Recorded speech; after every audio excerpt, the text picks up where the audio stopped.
Hi guys, so I'm just checking out the site of NTA. Now the information is still there. Someone said that the information be removed. No, information is still there on their site. So go to the home page nta.ac.in. Go to the mother page.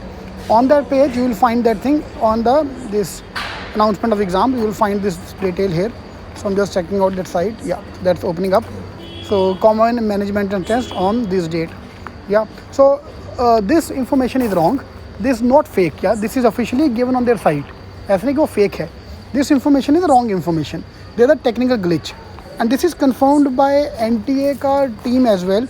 One of the students have called them, and he was able to connect with their help desk. So let's check out what they have to say now on this.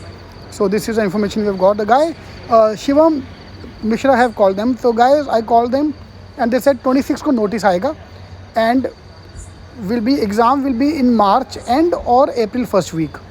So we have to wait and watch for the 26th for the official notification कि वो लोग क्या बोलते हैं. ठीक है, another 10 more days. So we have to wait for another 1 week for them to reply कि क्या होने वाला डेट का. ठीक है, तो अभी कुछ assume करके चलो मत. But and they also clarified the exam will be in April first week, March end or April first week. So all eyes on 26 को notification. But this was a technical glitch. We won't say technical glitch, but yeah, wrong information posted in the site. यार मार्च में, अप्रैल मई में exam देख के और जुलाई में result आएगा, वो मेरे को पहले लगा था कोई गड़बड़ तो है. Alright, so let's wait for the 10 days.